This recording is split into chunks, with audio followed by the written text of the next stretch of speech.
Hi అందరికీ నమస్కారం.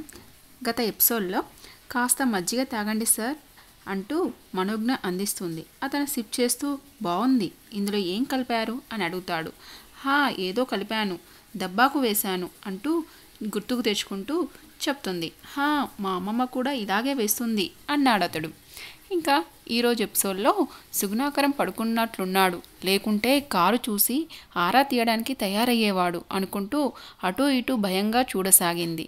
అది గమనించి సారీ, ఒంటరిగా ఉన్న అమ్మాయి దగ్గరికి ఇలా అందున రాత్రిపూట రావడం మంచిది కాదు అంటూ లేచాడతను. అందుకోసమే ఎదురు చూస్తున్నట్లు గుడ్ నైట్ సార్ అంది మనోజ్ఞ. అతను బయటికి కదలగానే మర్యాదగా ఉండదనుకుంటూ తను అతనితో పాటు వచ్చి బాయ్ చెప్పింది. ఇంతలో తన పాదం కింద మెత్తగా తగలడంతో అమ్మోయ్ అంటూ గట్టిగా అరిచింది వణికిపోతూ. కారెక్కుపోతున్న కృష్ణ మనోహర్ చటుక్కన వచ్చి ఏమైంది అని అడిగాడు. దూరంగా చరచరా పాకుతూ పోతున్న పాముని చూపిస్తూ గజగజ వణికిపోతుంది మనోజ్ఞ. నోట మాట రాకుండా నిలబడిన ఆమె భుజాలను కదుపుతూ కాటేం వేయలేదు కదా అని అడిగాడు. ముఖం నిండా స్వేదం అలుముకున్న ఆమెకి నోరు పెగలకపోవడం గమనించి పొదివి పట్టుకొని లోపలికి తీసుకెళ్లాడు. మంచం మీద కూర్చోబెట్టి బిందెలో నుంచి నీళ్లు తీసుకొని ఆమె మొహం మీద చిలకరించాడు. తర్వాత ఆమెకు మంచినీళ్ళ గ్లాస్ అందించాడు. భయంతో గటగటా తాగేసింది మనోజ్ఞ. ఆమె కాస్త తేరుకునే వరకు ఆగి ఆర్ యు ఆల్ రైట్, ఇంకా వెళ్ళనా అడిగాడు ఆమె ముఖంలోకి చూస్తూ. అంది. కానీ ఆమె చూపుల్లో ఇంకా భయం రెపరెపలాడింది. మీ ఓనర్ని పిలవనా అడిగాడు కృష్ణ మనోహర్. వద్దు కంగారుగా అంది మనోజ్ఞ. భయపడకుండా కళ్ళు మూసుకొని పడుకో సరేనా అంటూ ఆమె భుజం తట్టి నుదుటి మీద ముద్దు పెట్టి గుడ్ నైట్, హ్యాపీగా పడుకో, బాయ్ అంటూ కదిలాడు. కూర్చున్న చోటు నుంచే బాయ్ అంది మనోజ్ఞ. కారు కదిలిన చప్పుడు విన్నాక లేచి తలుపులు మూసి మంచం మీద ఒరిగింది. అతడు నుదుటి మీద పెట్టిన చిరుముద్దు గుర్తుకొచ్చి ఒళ్ళంతా పులకరించింది. భుజాల చుట్టూ ఇంకా అతని చేతులు రక్షణ కవచంలా ఉన్నట్లే ఫీల్ అవుతూ ఈ బర్త్డే నిజంగా చాలా చాలా స్పెషల్ అనుకుంది మురిపెంగా. పుట్టినరోజు పండగే అందరికీ, మరి పుట్టింది ఎందుకో తెలిసేది కొందరికే అని సన్నగా పాడుకుంటూ ఇంట్లోకి కాలు పెట్టింది దీప్తి. ఆమె కోసమే ఎదురు చూస్తున్న శ్రీరామ్, దీప్తి ఒకసారి నా గదిలోకి రా, మాట్లాడాలి అంటూ వెళ్ళాడు. దీప్తి తిరుగుళ్ళు ఎక్కువయ్యాయి ఈ మధ్య అనుకుంటూ ఆ స్వరంలోని తీవ్రతకి ఆశ్చర్యపోతూ ఏంటి నాన్న అనుసరించింది దీప్తి. అమ్మేది, అప్పుడే పడుకుందా అని అడుగుతూ కూర్చుంది దీప్తి. అమ్మని లేపకు, ఇది మనిద్దరమే మాట్లాడుకోవాల్సిన విషయం అన్నాడతను బోల్టు పెడుతూ. అతడినే నిశితంగా గమనిస్తూ కూర్చుంది దీప్తి. ఎక్కడికెళ్ళి వస్తున్నావు, మన కారు ఏమైంది అని అతడి కారులో వచ్చావు అడిగాడు సూటిగా. చెప్పే వెళ్ళాగా నాన్న, మను బర్త్డే అని సెలబ్రేట్ చేసుకున్నాం, ఫ్రెండ్స్ అంతా కలిసి కృష్ణ మనోహర్ కారులో వచ్చేసాం. రేపు తను నా కారుని వాళ్ళ డ్రైవర్తో పంపిస్తానన్నాడు అంది సింపుల్గా. ఓ క్షణం ఏం మాట్లాడాలో తోచలేదతనికి. దీప్తి, నీ మంచి కోరుకునే వారిలో నేనే మొదటివాడిని తెలుసుగా అన్నాడు ఉపోద్ఘాతంగా. అవును, అయినా ఇప్పుడెందుకు సడన్గా ఈ ప్రశ్న ఏంటి నవ్వుతూ అంది దీప్తి. ఏ ప్రశ్నలు వేయకుండా నేను చెప్పింది వినమ్మా అన్నాడతను బతిమాలుతున్నట్లుగా. వింతగా అతని వంక చూస్తూ సరే అంది దీప్తి. దీప్తి, నీకు మంచి సంబంధం వెతికి పెళ్లి చేస్తాను, ప్లీజ్ ఆ కృష్ణ మనోహర్ని మర్చిపోవమ్మా అన్నాడు. ఏంటి నాన్న, మీ ఆరోగ్యం సరిగ్గానే ఉందా? ఉంది కదా, నాకేం పిచ్చి పట్టి మాట్లాడటం లేదమ్మా. నాకు పిచ్చి పట్టకుండా ఉండాలంటే నేను చెప్పినట్లు విను చాలు అన్నాడు లాలనగా. నాన్న, అతనితో నా పరిచయం నిన్న మొన్నటిది కాదు, నేనంటే అతనికి ప్రాణం, నాకు అంతే. తనని చూడకుండా అతని మాట వినకుండా ఒక్కరోజైనా ఉండలేను.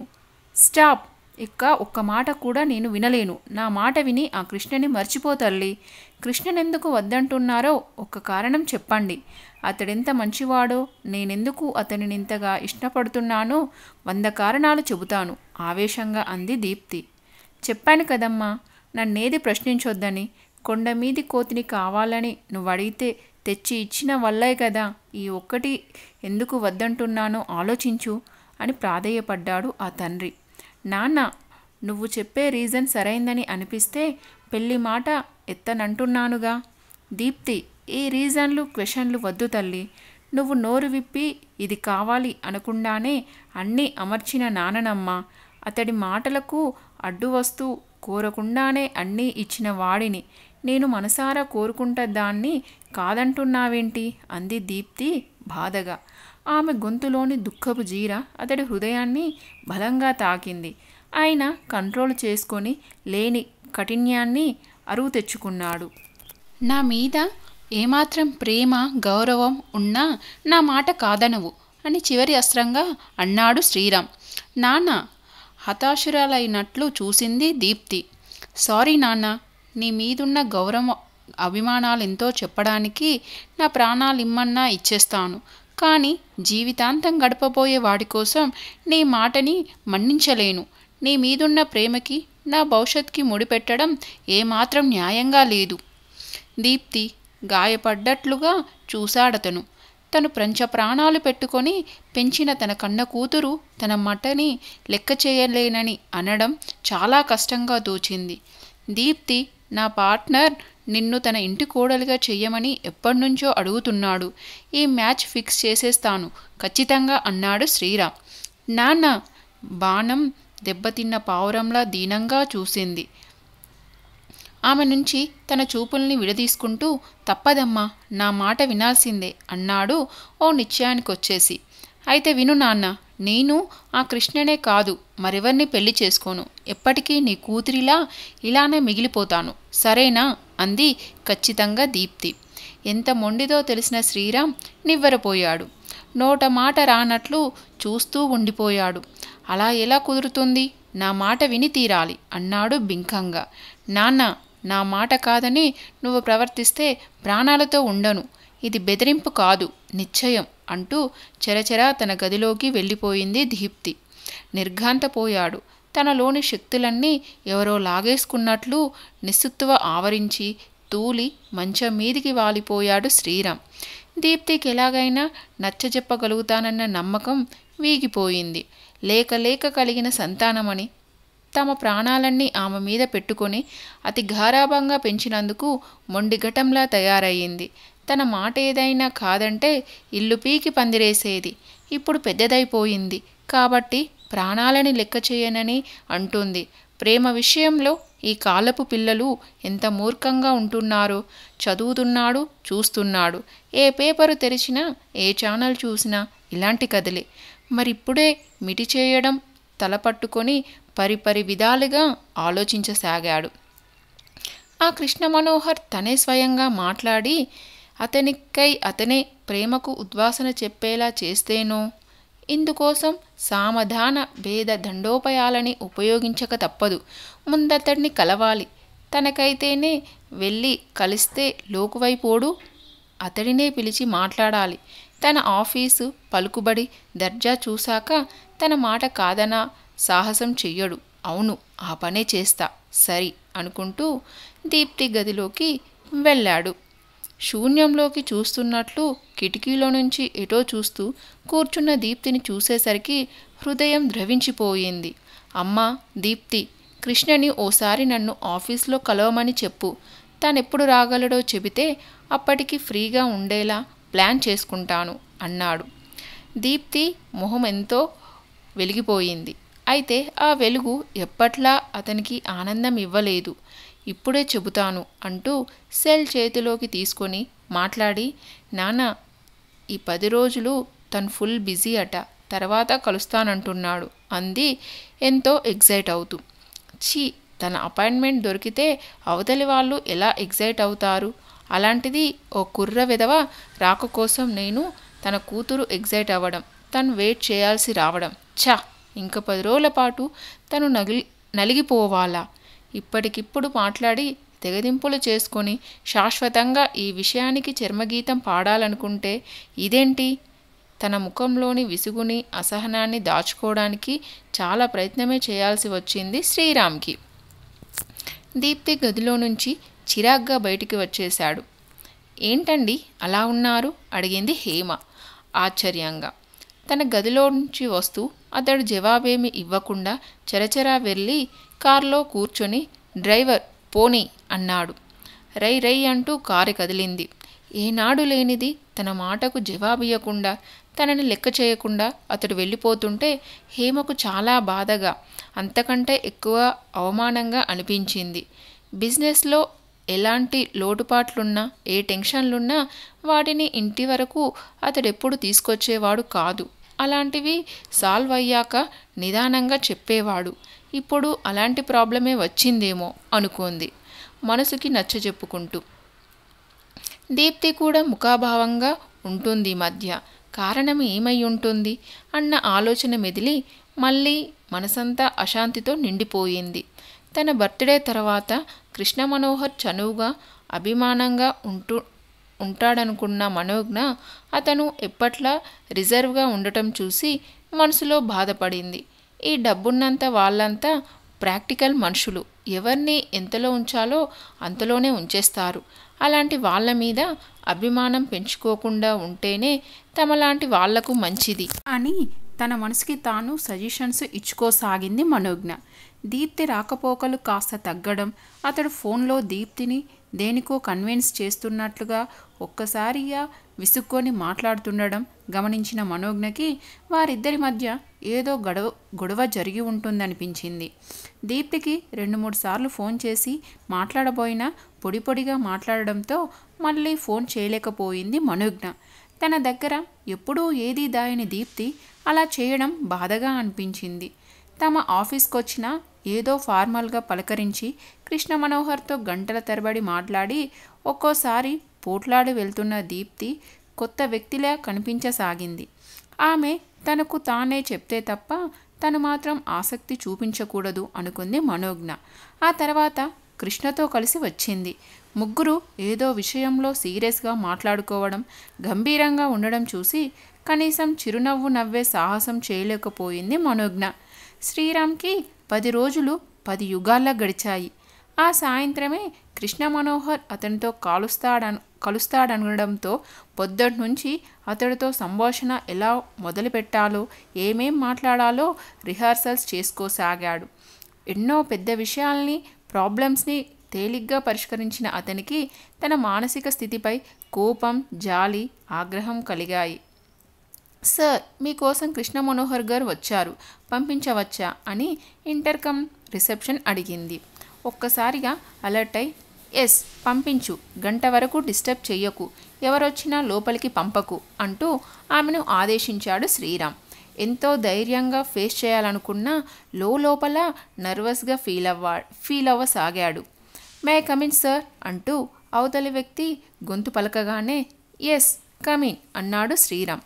లోపలికి ఎంటర్ అయిన కృష్ణ మనోహర్ ఫార్మల్గా విష్ చేసి కూర్చున్నాడు. గ్రే కలర్ సూట్లో ఎంతో డిగ్నిఫైడ్గా ఉన్న అతనిని చూడగానే చిత్రంగా మనసు స్పందించింది. ఇతనిలో మైథిలి పోలికలు, సాంబశివరావు మావయ్య పోలికలు చాలా ఉన్నాయి. నడక, ఒడ్డు పొడవు తనలాగే ఉన్నాయి అనుకున్నాడు శ్రీరామ్. ఎలా మొదలుపెట్టాలో అన్ని రోజులుగా అనుకున్నా టక్కునగా మొదలుపెట్టలేకపోయాడు.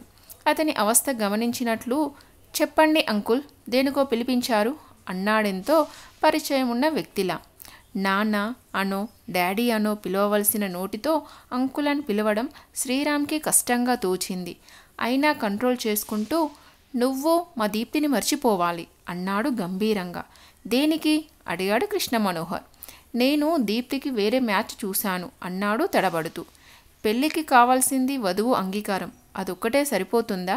పెద్దలుగా చూడవలసినవి చాలా ఉంటాయి. ముఖం గంటు పెట్టుకున్నాడు శ్రీరామ్. మీరు తన మాట కాదనరని, కులమత భేదాలు, ఆస్తి ఐశ్వర్యాలకి ప్రాధాన్యం ఇవ్వరని దీప్తి చెప్పిందే అన్నాడతను చిన్నగా నవ్వుతూ.